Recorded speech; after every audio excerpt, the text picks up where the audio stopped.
I checked the pressure readings for the fifth time in an hour, my eyes moving between the main display and the backup gauges on the wall of the command center.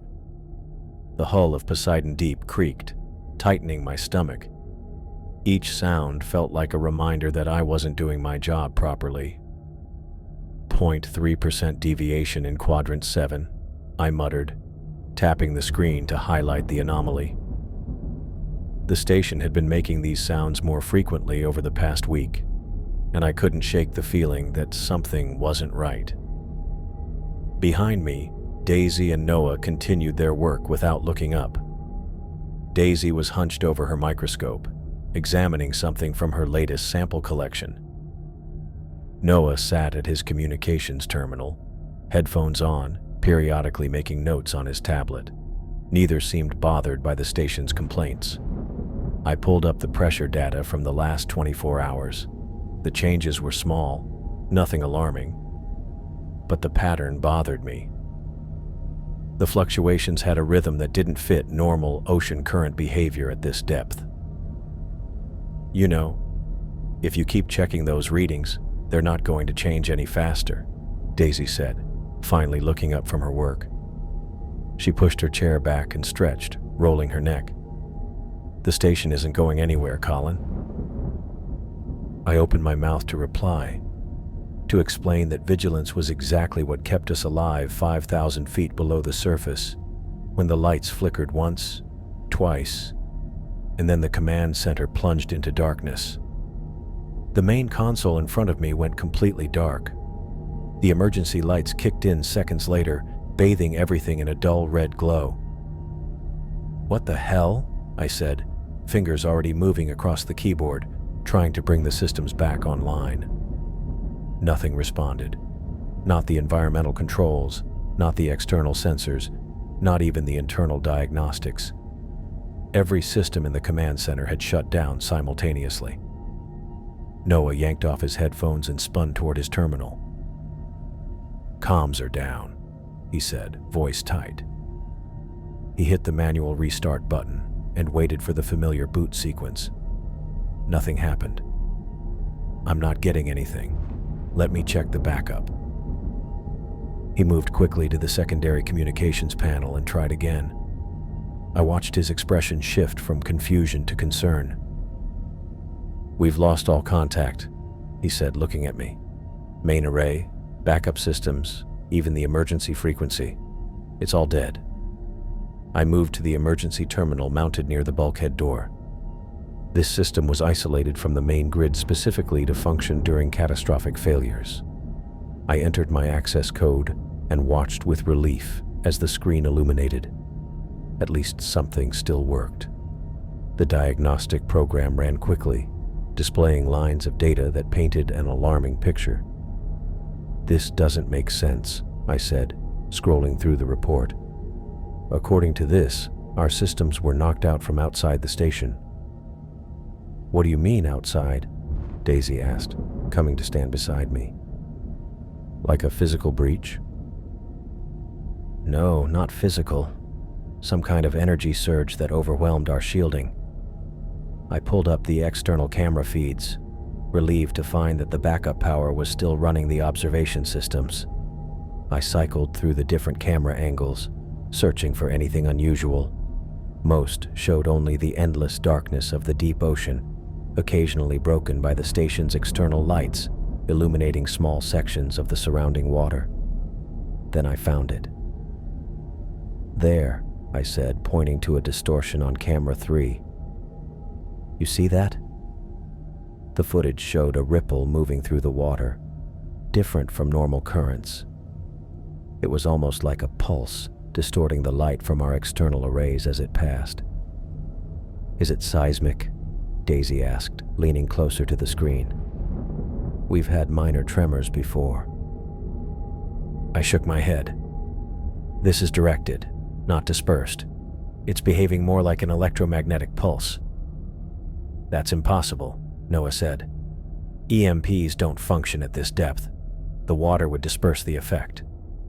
"I know that," I replied, rewinding the footage to watch the pulse again. But whatever this is, it's acting like one. It targeted our electronics specifically and left the mechanical systems intact. We spent the rest of that day trying every restart procedure in the manual. I bypassed circuits, rerouted power, and even attempted to manually reboot the main computer core. Nothing worked. Whatever had hit us had thoroughly fried our electronic systems. The next morning, I woke after only a few hours of restless sleep. My quarters felt colder than usual. The environmental systems were running on minimum settings to conserve power.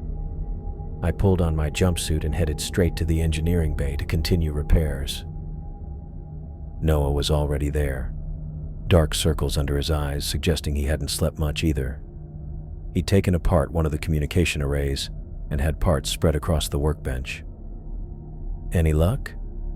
I asked, though his expression already gave me the answer. "Nothing," he said. "I've tried reconfiguring the broadcast frequency, boosting the signal strength, even attempted to patch into the emergency beacon system directly. It's like something is actively blocking our transmissions."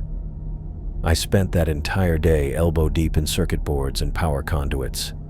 Daisy helped where she could, but her expertise was in marine biology, not electronics. Noah focused entirely on communications, trying increasingly desperate methods to get a signal out. By the evening of the second day, exhaustion had set in. We gathered in the mess hall, the three of us picking at our food in silence. The reality of our situation was sinking in. We were completely cut off from the surface.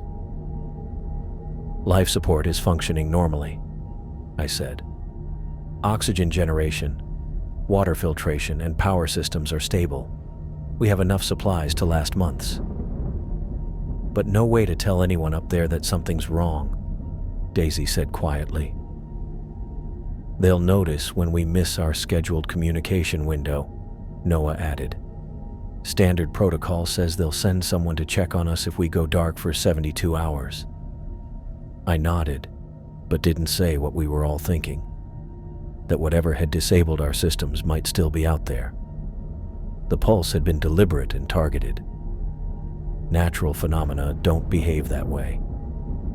We continued to work through the night, taking turns resting. But by the morning of the third day, it was clear our efforts weren't getting us anywhere. We remained completely cut off from the surface, with only the essential life support system still functioning. I stood in the observation bubble, staring out into the dark water surrounding us. The external lights cut through the blackness for maybe 30 feet before being swallowed by the abyss. Somewhere up there, thousands of feet above us, was the surface, the sun, and people who had no idea what was happening down here. I placed my palm against the cold glass, feeling the pressure of all that water between us and help. I noticed it first on external camera 3, a shadow, too large and too deliberate to be ocean debris or marine life. We were 3 days into our isolation, 3 days of failed communication attempts and system diagnostics that led nowhere. 3 days of watching Noah's shoulders slump a little more each time the comms array refused to connect. "Daisy, Noah, you need to see this." My voice sounded strange even to myself. Maybe it was the first time in hours I'd spoken above a mutter. I kept my eyes fixed on the monitor as they moved to my position, not wanting to look away even for a second. "What is it?" Noah asked, leaning over my shoulder. I pointed at the dark mass moving beneath our station lights. "That's not a current pattern." The shadow shifted, becoming more defined as it moved closer to our external illumination. At first, it appeared formless, but as it continued its approach, features began to emerge from the darkness. "My God," Daisy whispered, her hand gripping the edge of the console. The shape was massive, with what looked like a segmented exoskeleton that caught the light in ways organic material shouldn't.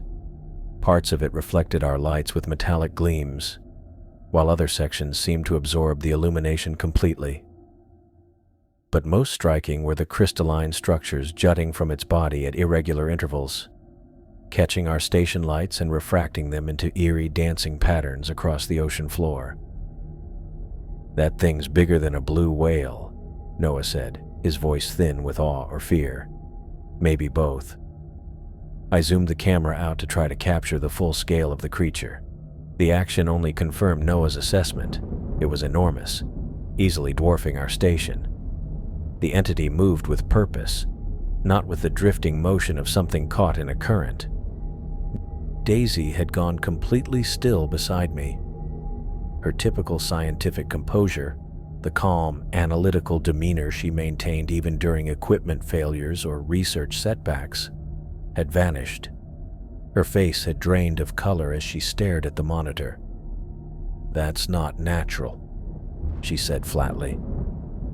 "Look at the integration between the biological tissue and those metallic components. It's too perfect, too deliberate." I adjusted the camera again, trying to get a clearer image of the junction points she was referring to. She was right. Where metal met tissue, there was no scarring, no rejection. They flowed into one another as if they had always been a single organism. The creature continued its approach until it positioned itself directly above our station. The lights from above dimmed and then disappeared completely as the massive entity blocked all illumination from the surface. "It's directly overhead now," I said, switching to the top-mounted cameras. The view was overwhelming. A vast underside of segmented plates and glowing crystalline protrusions. Some of the crystal structures pulsed with their own inner light, creating patterns that seemed almost like a language. A vibration traveled through the hull, subtle at first, then building into a rhythmic thumping that made the fixtures around us rattle. "What's happening?" Noah asked, gripping the back of my chair. "It's scanning us," I realized, feeling the vibrations through my feet.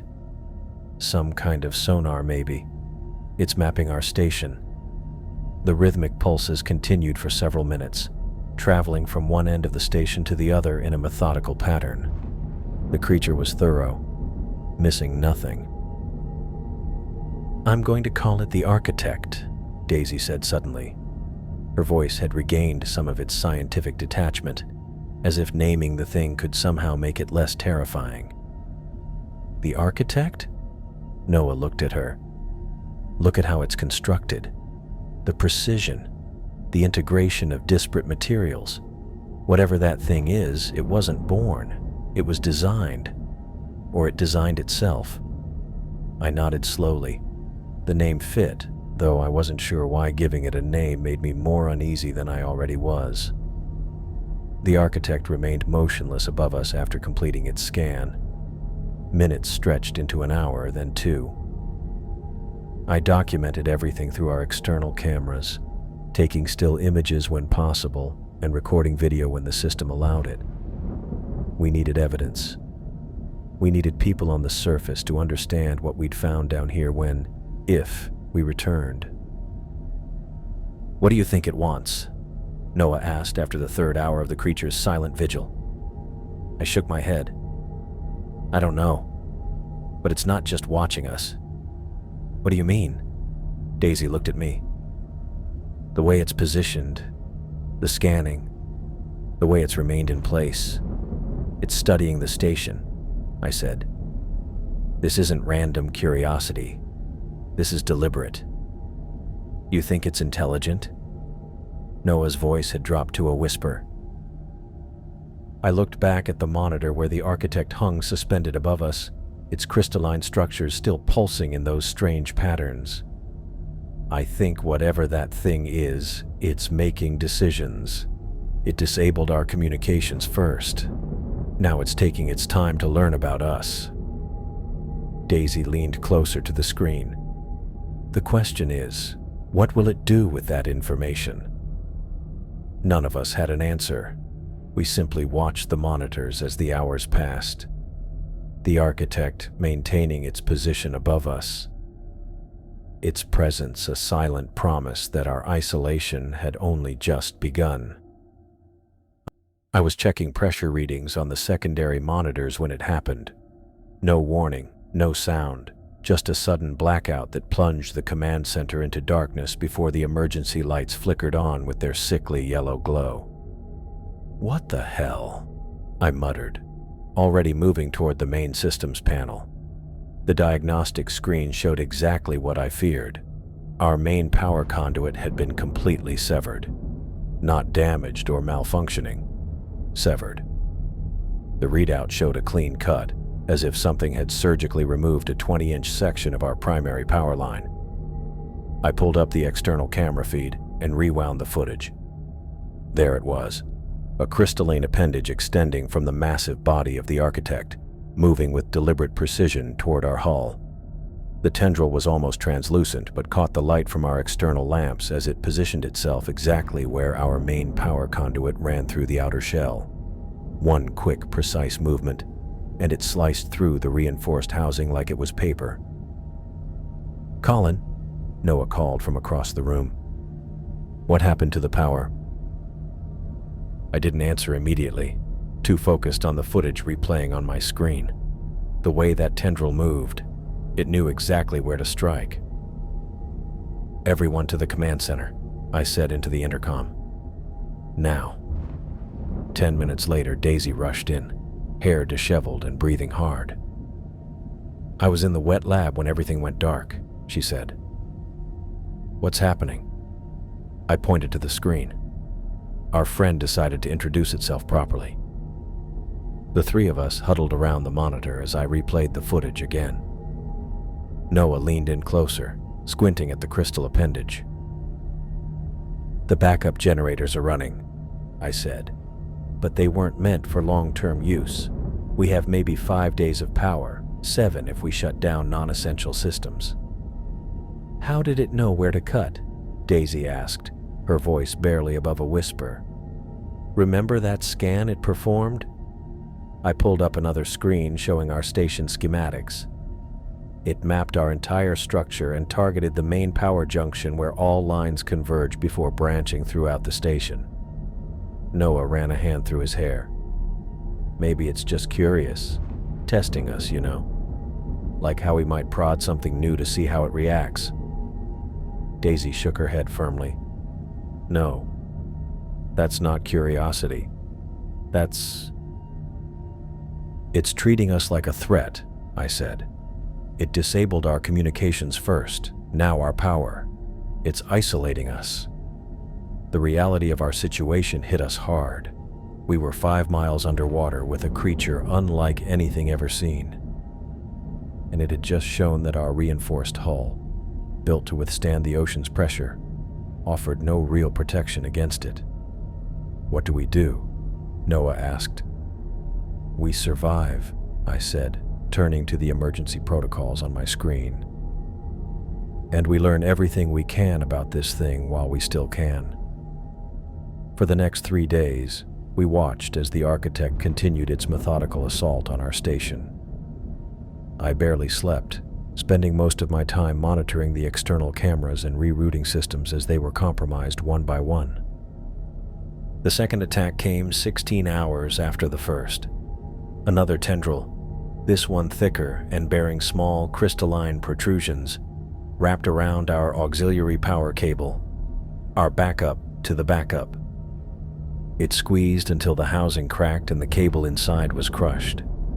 We lost another 20% of our power capacity. "It's learning," Daisy said when I showed her the footage. "It's using different methods based on what it's targeting." The third day brought the most systematic attack yet. 3 separate tendrils emerged simultaneously from different parts of the architect's massive body. One disabled our external temperature sensors. Another took out the pressure gauges on the southern quadrant. The third destroyed our sonar mapping system. "It's blinding us," I told the others during our hurried meeting in the galley, "taking away our ability to monitor our surroundings." Noah had stopped suggesting the creature might be merely curious. His face grew more drawn with each new attack.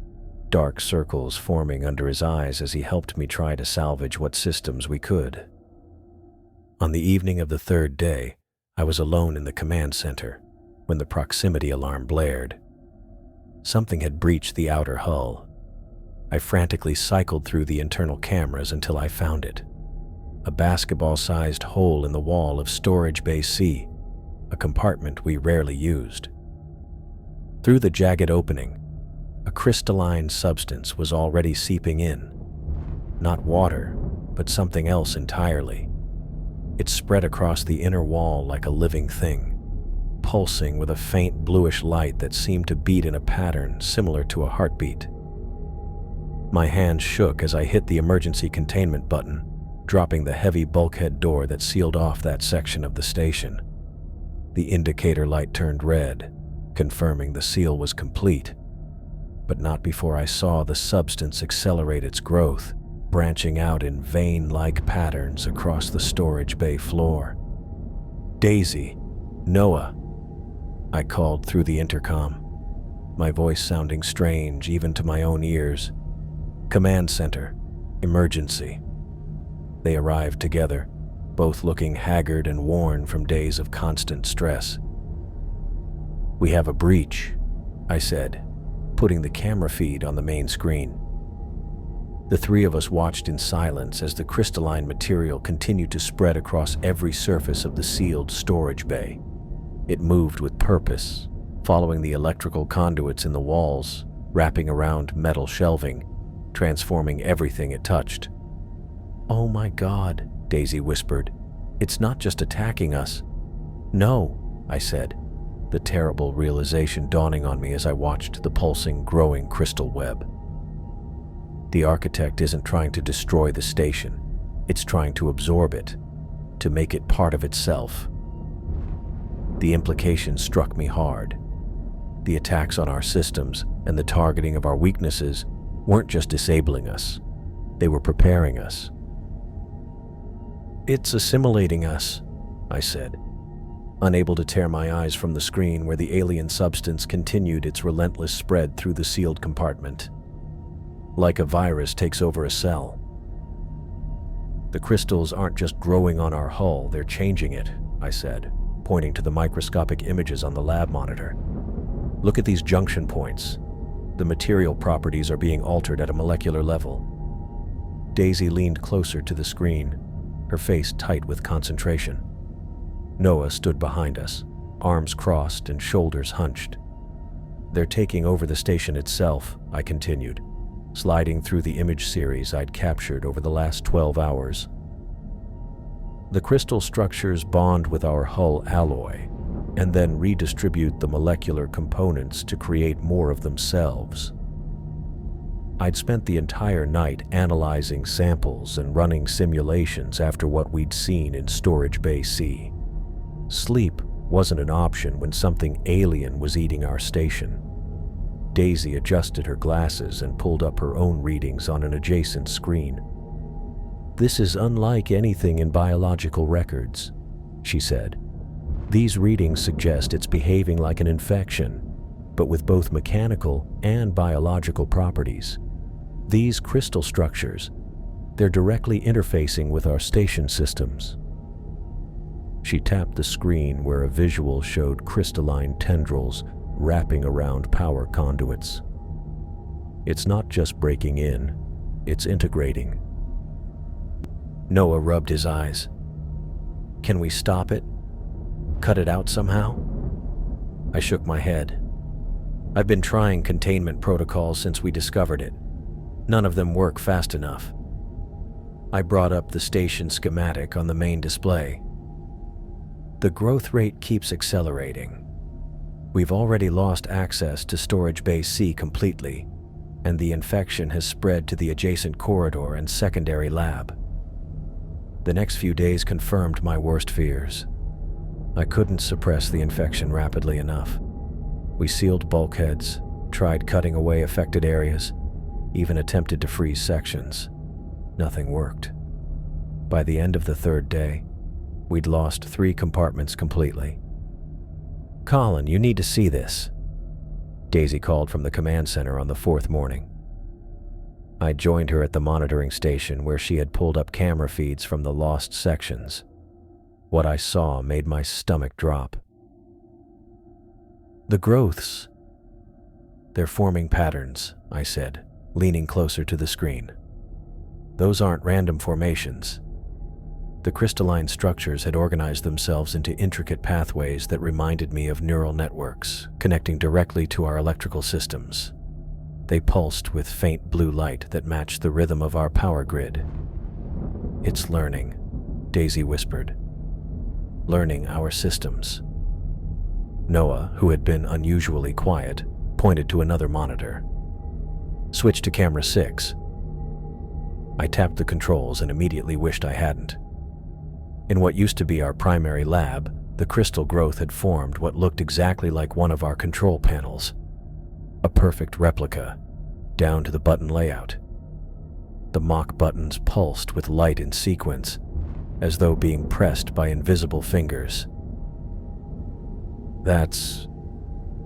I couldn't finish my sentence. "It's mimicking us," Noah said, his voice barely audible. We watched in silence as the crystal control panel continued its eerie simulation. "We can't stay here," I finally said, turning to face them both. "Our only option is evacuation. The escape pod should still be functional." Daisy nodded slowly. "How much time do we have before the pod access is compromised?" "At current growth rates, maybe 48 hours, I replied. "We need to gather essential data and supplies immediately." Noah walked to the station's schematic display. "There's another problem," he said, pointing to the external camera views. "The architect has wrapped around most of the station now. The pod will have to navigate through those tendrils." He traced a potential escape route with his finger. "We'll need perfect timing to launch successfully without being grabbed or crushed." I studied the images. He was right. The massive creature had encircled us almost completely, with only a narrow gap in its undulating form that we might slip through. "We'll need to create a distraction," I suggested. "Maybe overload one of the systems to draw its attention away from the launch bay." Daisy started making notes on her tablet. "I can program a sequence of power surges that might..." A scream cut through the air.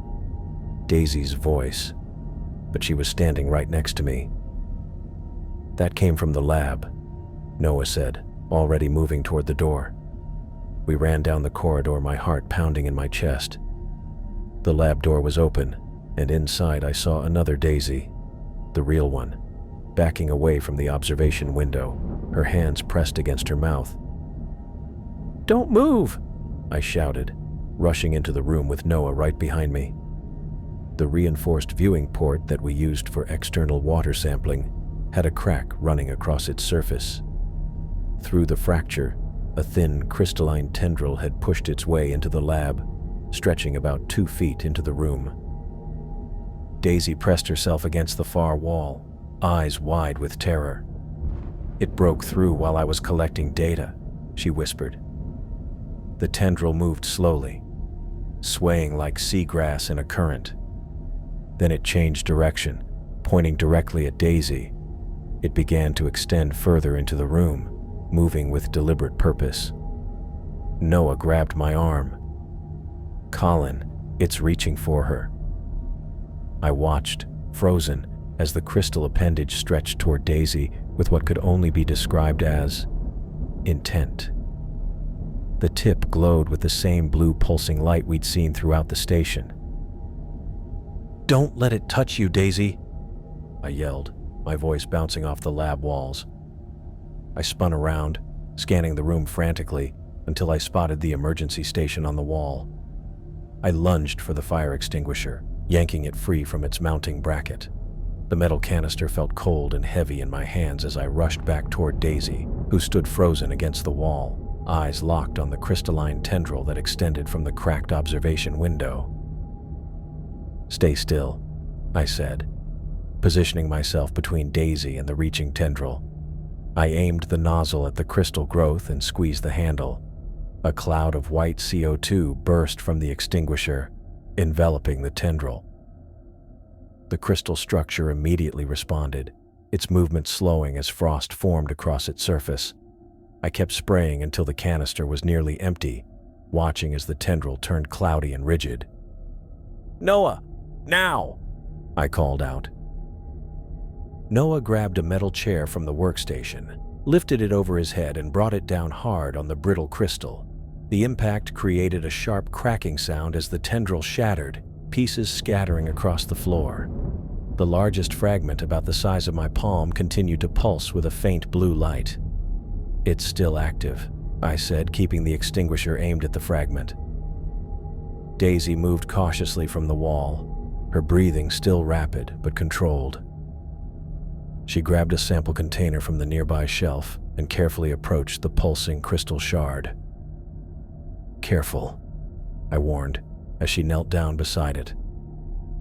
"I need to analyze this," she said, her voice steadier than I expected. With practiced precision, she used a pair of tongs to lift the fragment into the container and sealed it with a pressurized lid. This might be our only chance to understand what we're dealing with. I kept my eyes on the sealed container. Even through the reinforced glass, I could see the fragment continuing its rhythmic pulsing. "What about the rest of it?" I asked, gesturing toward the smaller pieces scattered across the floor. Noah was already moving, grabbing another container. "I'll gather these," he said, carefully collecting the remaining fragments. "We need to seal this breach," I said, looking at the cracked observation window. The spot where the tendril had broken through was empty, but thin crystalline residue remained. "Noah, there should be emergency sealant in the maintenance locker. We need to contain this before more comes through." While Noah retrieved the sealant, Daisy set up her workstation, placing the sealed container inside a secondary containment field. "I'll start the analysis immediately," she said. Hours passed as Daisy worked. Noah and I reinforced the observation window with sealant and set up monitoring equipment to alert us if the crystal tried to breach again. We moved in silence, our focus sharp. The stakes were too high for distraction. Finally, Daisy called us over to her workstation. Her face was pale, and I noticed her hands were slightly shaking as she pulled up images on her screen. "You need to see this," she said, her voice quiet. The screen displayed microscopic images of the crystal fragment. Unlike normal crystalline structures with fixed geometric patterns, these images showed constant movement, tiny components rearranging themselves in complex configurations. "It's not static," Daisy said, tapping the screen. "Look at the cellular structure. It has both organic and mechanical parts that are always changing. It's a living liquid computer." I leaned closer to the screen, watching the impossible transformation happening at the microscopic level. "How is this possible?" "I don't know," Daisy admitted, "but that's not all." She switched to another screen showing chemical analysis results. "It's transformative. When I introduced trace amounts of station materials to a small sample, it converted them into more of itself while maintaining the same properties." Noah ran a hand through his hair. "So it's eating our station and turning it into more crystal?" "Essentially, yes," Daisy confirmed. "But it's not just consuming. It's transforming matter with purpose." She pulled up another image, this one showing electrical signals moving through the crystal structure. "And it's communicating. These patterns aren't random. The fragment is still connected to the main organism somehow, still receiving and transmitting information." "It's a transformer," Daisy said, her fear evident. "It converts whatever it touches into more of itself while staying connected to the main organism, the architect. Everything it absorbs becomes part of a single intelligence." I looked at the fragment with new understanding. So the architect isn't just attacking us. It's trying to make us part part of itself. "Yes," Daisy said.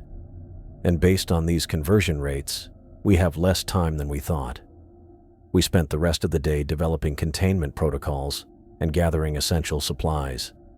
The reality of our situation had shifted from bad to worse, and evacuation now seemed like our only option. We agreed to meet in the morning to finalize our escape plan. That night I couldn't sleep. I decided to check our remaining compartments, mapping possible routes to the escape pod.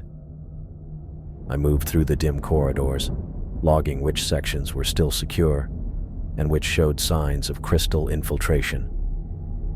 I was in Corridor B when Noah's voice burst through the intercom, high-pitched and panicked. "Colin, help me. Please." His words came fast, almost running together. "It's got me. In the lab." I dropped my tablet and ran, pushing my body to its limit as I sprinted through the corridors toward the laboratory. The distance seemed endless, each section of hallway stretching before me as Noah's voice echoed in my head. When I finally reached the lab, I slammed my palm against the access panel and rushed inside. The sight that greeted me froze my blood. Noah was pressed against the far wall, his right arm extended outward. A thin, crystalline tendril had somehow broken through a ventilation duct and wrapped around his forearm. But what horrified me most was what was happening to Noah's skin. Crystal veins spread upward from the point of contact, thin lines of blue-white material creeping up his arm toward his shoulder. "Colin!" Noah gasped, his eyes wide with terror. "Help me. It's in my head. I can feel it inside my thoughts." I moved toward him, trying to think of what to do, how to stop the spread. "It's showing me things," Noah continued, his voice taking on a strange cadence. "Other worlds, other civilizations. So many of them, Colin. All converted, all perfect now." He winced in pain as the crystal veins reached his shoulder. "Please, get it out of me. It wants us too. It wants everything." The reality of what was happening hit me like a physical blow. The architect wasn't just infecting our station, it was trying to infect us. I lunged toward Noah, reaching for his arm where the crystal tendrils hadn't yet spread. His face was locked in a grimace, eyes wide with terror as the shimmering material crept up past his elbow, branching across his shoulder. "Noah, give me your hand," I shouted, stretching my fingers toward him. Daisy grabbed my shoulders and yanked me backward with surprising strength. "Colin, stop! It's too late!" I tried to shake her off. "We can still cut it away." "No, we can't." Tears ran down Daisy's cheeks, cutting clean lines through the dust on her face. "You saw my analysis. It's already in his bloodstream. It's too late." Her voice cracked. "We need to leave. Now." Noah's eyes locked with mine. The crystal had reached his neck, tiny filaments spreading across his jaw. "Go," he managed to say, his voice already taking on a metallic quality. "Don't let it take you too." I stood frozen, caught between desperate hope and crushing reality. The crystals moved like living mercury, flowing and pulsing as they consumed him. In the 20 years I'd spent engineering underwater structures, I'd made countless calculations about structural integrity, material strength, and human safety. But nothing had prepared me for calculating the value of a human life, especially one I couldn't save. Daisy pulled on my arm again, harder. "Colin, please. We have minutes at most." I made the hardest decision of my life. I backed away, each step heavier than the last, and hit the emergency containment panel beside the door. The laboratory sealed with a hiss of hydraulics and the metallic thunk of locking mechanisms engaging. Noah was still inside, the crystals now covering half his body, spreading across his chest and down his other arm. Through the reinforced window, I watched the transformation accelerate. The crystal structure seemed to pulse with energy now that it had a substantial host. Noah's mouth opened, but the sound that came through the intercom wasn't human anymore. It began as Noah's voice, a scream of pain or fear, but quickly transformed into an eerie chorus of tones, overlapping and resonating like no instrument I'd ever heard. I slammed my hand on the intercom switch, cutting off the sound. My palm left a sweaty print on the metal. "Prepare the escape pod," I told Daisy, my voice sounding distant even to my own ears. "Get it ready for immediate launch." I turned to face her, my mind shifting from the horror behind me to our survival. "I'm going to set the station's reactor to overload." Her eyes widened. "You want to blow up Poseidon Deep? The explosion might damage the architect enough for us to escape. It's our only chance." I wiped my sleeve across my forehead. "We have 15 minutes to gather what we need and get to the pod." Daisy nodded, her scientific mind clearly running through the same calculations mine had. "I'll grab the research data and medical supplies. I'll get the emergency rations and water. Meet at the escape bay in 10 minutes. I grabbed her arm as she turned to go. "Daisy, if I don't make it there, launch without me." "That's not happening," she said firmly. She squeezed my hand once, then took off down the corridor. I ran in the opposite direction toward the station's core. The reactor control room was 3 levels down, accessible through a maintenance shaft if the elevators were compromised. I passed through living quarters that had once housed 12 researchers, now abandoned except for the 3 of us. 2 weeks ago, the surface team had evacuated when our long-range communications first started showing anomalies. They'd promised to send help. Help never came. I reached the reactor control room and input my emergency override code. The screens flickered to life, displaying the reactor's stable output, powering what remained of our systems. I pulled up the manual control interface and began the deliberate process of disabling safety protocols. Each step required confirmation. Each confirmation required my personal code. The system wasn't designed to be destroyed. I was forcing it to do exactly what it was engineered to prevent.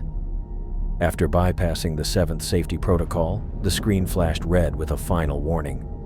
I ignored it and programmed the cooling systems to shut down in sequence. The reactor would reach critical mass in 30 minutes, creating a massive underwater explosion that would hopefully distract the architect long enough for our tiny escape pod to slip away. I gathered the emergency supplies from the nearby storage lockers: water, rations, first aid kit, and the portable beacon that would signal our location once we reached the surface. Everything went into a waterproof duffel bag that I slung over my shoulder. On my way back to the upper levels, I passed the observatory where this had all started, where we'd first seen the massive creature now wrapped around our station. The thick viewing ports showed only darkness now, the external lights having failed days ago.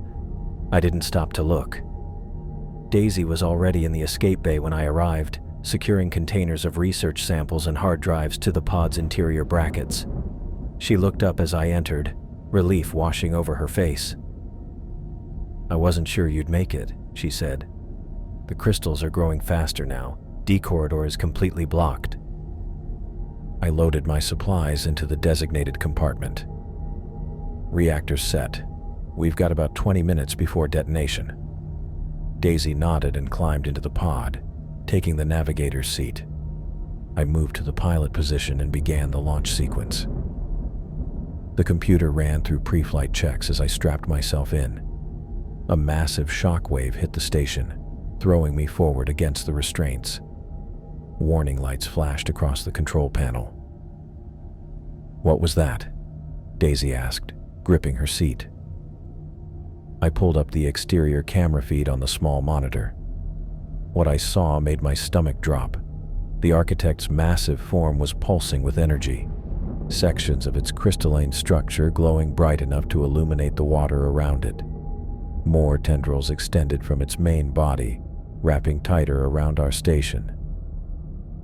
"It knows," I said. "It's sensing our plan somehow." Another shock wave rocked the pod. The station groaned around us, metal screeching against metal. The launch bay doors above us remained firmly shut. "Manual override," I muttered, reaching for the emergency panel. As I flipped open the cover, a crystal growth burst through the vent beside my head. I jerked back, watching in horror as it spread rapidly across the wall. "We need to move," I yelled, unstrapping myself. "The bay's compromised." We abandoned the pod, rushing back into the station's corridors. More crystal growths were pushing through seams in the walls and floor grates, blocking our path forward. "This way," I said, pulling Daisy toward a maintenance tunnel. "We can reach the secondary launch bay through the service corridors." The station's normally white interior was now streaked with veins of crystal, pulsing with the same rhythm as the architect outside. We navigated through winding corridors, choosing alternate routes whenever we encountered blockages. The reactor countdown continued in my head. 15 minutes left, maybe less. The secondary launch bay was located on the opposite side of the station. A backup system never meant to be our only option. As we ran, I could feel the station changing around us, becoming less familiar with each passing minute. What had once been our sanctuary 3,000 feet below the ocean's surface was transforming into an extension of the creature that had found us. I looked at Daisy running beside me, her face set with determination despite the fear in her eyes. We had to make it to that pod. We had to warn the surface about what was happening down here, about what might follow us up. I reached the escape pod bay and stopped at the entrance to Noah's quarters, which I had to pass through to get to our only exit. The room had changed. Walls, furniture, and equipment were covered in alien crystals that glowed with a pulsing light. The familiar space now felt completely foreign. But what stopped me cold wasn't the room. It was Noah. He lay on what had once been his bed, now a raised platform of crystal formations. His body had become a grotesque fusion of human and crystal. Veins of the substance ran through his skin, which had hardened and taken on the same reflective quality as the surrounding structures. Parts of his torso had simply opened up, revealing crystal formations growing inside him, replacing what should have been organs and tissue. The worst part was his eyes. They still moved. They tracked me as I took a hesitant step into the room, then another. Those were still Noah's eyes, somehow preserved in that transformed face, aware and watching. "Noah," I said, my voice barely audible over the distant blare of alarms. "I'm sorry." His head turned toward me with a sound like stones grinding together. His mouth opened, and what came out wasn't Noah's voice at all. "We are perfection," he said, his voice sharp. "We are the next evolution. Your flawed forms will be improved. We will follow you to the surface. We will assimilate and perfect humanity." I backed away, unable to process that this thing had once been my colleague, my friend. The crystal had taken everything that made him human and replaced it with something else. Something that wore his face like a mask. "You're not Noah," I said, knowing it was pointless but needing to say it anyway. The thing on the bed smiled with cracked crystal lips. "I am Noah improved. I am Noah perfected. I see everything now. I understand the purpose." I didn't want to hear anymore. I moved quickly to the far side of the room, keeping as much distance as possible between myself and what remained of Noah. I reached the door control panel and punched in the emergency seal code. "You cannot escape what's coming," the voice said behind me. "We are patient. We are eternal." The door slid shut with a hiss of hydraulics, and I locked it permanently. I could still see Noah through the small, reinforced window, watching me with those horribly familiar eyes. I turned and ran down the corridor toward the escape pod where Daisy waited. My heart pounded in my chest as I sprinted the final stretch. The station's systems were in full emergency mode now, red warning lights flashing along the walls as the reactor countdown continued. I slammed my palm against the access panel and practically fell into the pod's interior. Daisy was already strapped into one of the 2 acceleration chairs, her face pale but determined. "What happened? Where's Noah?" she asked, leaning forward against her restraints. "Noah's gone," I said, moving quickly to the pilot's seat. "The crystal. It's taken him completely. We need to leave. Now." I dropped into the seat and started flipping switches, bringing the pod systems online. My fingers worked automatically, going through the launch sequence I'd practiced countless times but never expected to use. "What do you mean, taken him?" Daisy pressed, her voice tight with fear. "He's not human anymore," I said, not looking up from the controls. "Whatever that thing is out there, Noah's part of it now. And he said they're coming for us next. Coming to the surface." The station's alarms blared as the automated voice announced, "Warning, reactor containment failure imminent. All personnel evacuate immediately. Time to critical event, 3 minutes, 45 seconds. The escape pod systems lit up green across the board. I pulled up the launch controls and started the final sequence. "Hang on," I yelled to Daisy. "Brace yourself. This launch is going to be rough." I slammed my hand down on the emergency release and felt the violent jerk as the clamps holding us to the station disengaged all at once. The pod shuddered, then shot away from Poseidon Deep as the thrusters fired at maximum power. The acceleration pressed me back into my seat hard enough to make breathing difficult. When the initial thrust subsided, I managed to turn my head toward the viewport. Through the thick glass, we could see the station we'd called home receding below us, but it was barely recognizable anymore. The architect's crystalline form had nearly covered Poseidon Deep. Tendrils and plates of the alien substance spread across every surface, connecting like a web. The station's lights glowed faintly beneath the crystal layer. "My God," Daisy whispered beside me. "It's consuming everything." As we watched, the last visible sections of the station disappeared beneath the growing crystal mass. The architect had become a huge, complex structure that seemed to pulse with its own internal rhythm. It was beautiful in a terrible way, intricate patterns forming and reforming across its surface. Then came the explosion. The reactor detonation started as a bright point of light at the center of the crystalline mass, then expanded outward in a rapidly growing sphere of energy and debris. The flash illuminated the water around us, revealing the true scale of what we'd been facing. The architect was not just a creature, it was a massive entity that extended far beyond what we had seen. In that moment of light, I saw structures spreading from the main body, arrangements of crystal unlike anything I had encountered. The creature's true size dwarfed our station. The shockwave hit us seconds later, sending the escape pod tumbling through the water. Warning lights flashed across the control panel as I fought to stabilize our ascent. Beside me, Daisy gripped her restraints, her knuckles white. As the pod steadied and continued its journey toward the surface, I couldn't tear my eyes away from the viewport and the fading glow of the explosion. The architect's form was still visible, illuminated from within. The reactor blast should have destroyed it completely, but I could see the crystal structures already beginning to rebuild themselves. I watched in horror as the massive entity started to move.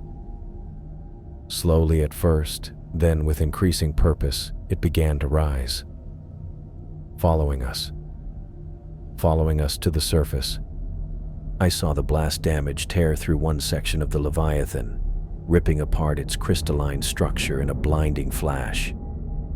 The massive creature recoiled, its segmented body contorting away from our escape pod as chunks of biomechanical matter broke off and scattered into the dark waters. The shockwave pushed us further upward, our small vessel rattling violently as it gained precious distance from the wounded entity. "It worked," I said, my voice barely audible over the pod's straining engines. The viewport gave us a clear view below as we ascended. Our speed was steady, but not fast enough to let me look away from what was happening beneath us. I pressed my hand against the cold glass, watching as Poseidon Deep, our home for the past 18 months, was slowly engulfed by the architect's undulating form. The reactor explosion had wounded, but not destroyed it. "Look," I said, pointing to the main structure of the station. The reinforced walls that had once seemed so solid were now being pulled apart, the metal and composite materials breaking down and reforming. The transformation was methodical and precise. Not destruction, but conversion. The station's components were being absorbed and integrated, becoming indistinguishable from the rest of the creature's mass. "It's recycling the station," Daisy said, her voice tight with horror. She had unbuckled from her seat and moved beside me at the viewport, making it part of itself. I wanted to look away but couldn't. Among the twisting mass of crystal and metal, I spotted something that turned my blood to ice. The section containing the laboratory, where we'd left Noah, was now fully integrated into the creature's body. But worse than that was what I saw next. Noah's face, distorted and partially crystallized, appeared briefly on the surface of the creature's hide. His eyes were open, his mouth moving as if trying to speak. The sight lasted only seconds before his features were drawn deeper into the creature's mass, becoming one with the architect.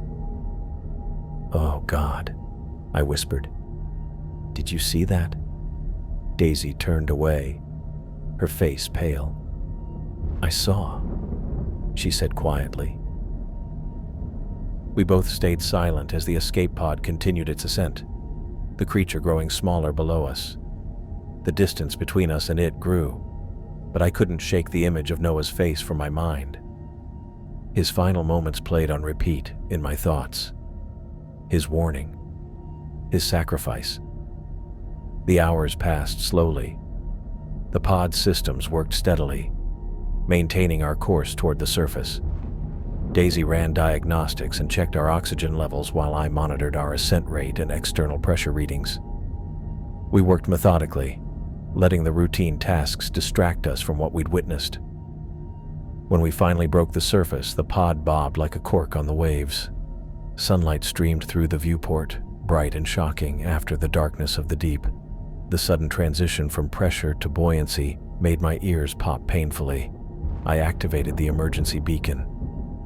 "Someone will pick up our signal soon," I said, more to fill the silence than to inform Daisy of something she already knew. Daisy sat with her knees pulled up to her chest, looking out at the endless ocean surrounding us. "Do you think it's still down there?" she asked softly. "The architect. Do you think it's following us?" I turned to look at the water. The surface was calm, blue-green and peaceful, betraying nothing of the horror that lived below. "I don't know. Maybe." I swallowed hard. "Probably." We sat in silence for a while, the gentle rocking of the pod almost soothing, despite everything. I found myself staring at the horizon, searching for any sign of an approaching vessel. The emergency protocols meant a rescue ship would be dispatched as soon as our beacon was detected. It was just a matter of time. "What did Noah say to you?" Daisy asked suddenly. "At the end, before you sealed the door." I closed my eyes, remembering Noah's distorted voice, the unnatural angle of his head as he spoke his final words. "He said it wasn't just the architect. He said they're coming." I opened my eyes and looked at Daisy. "Not it. They. What does that mean?" I shook my head slowly. I think what we found down there isn't a singular anomaly. It's not just one creature that happened to find our station. The realization settled over me with terrible certainty. The architect is a harbinger, a scout maybe, or an advance party. For what? For whatever's coming next, I said. Something bigger, something worse. The data drive in my pocket felt suddenly heavy. I pulled it out and held it tight in my fist. It contained everything: our research, our observations, the analysis of the crystal structure, video footage of the architect, evidence of what we'd seen and what it meant. We need to warn them, I said to Daisy, holding up the drive. We have to make them understand what's happening. This is just the beginning. Daisy nodded, her expression grim but determined. Will it be enough? It has to be, I replied, though I wasn't sure I believed it. It's all we have. As the sun began to set, casting orange light across the water's surface, I spotted something on the distant horizon, a faint glimmer that grew steadier. Rescue lights. They're coming, I said, pointing to the lights. Daisy moved to my side, relief washing over her face. But as we watched our salvation approach, a new worry gnawed at me. Would anyone believe what we'd seen? Would they understand the threat before it was too late? The world above us was unprepared for what lurked in the depths, what might already be spreading, evolving, multiplying. I clutched the data drive tighter. We had survived to tell our story, but I wondered if humanity would listen in time.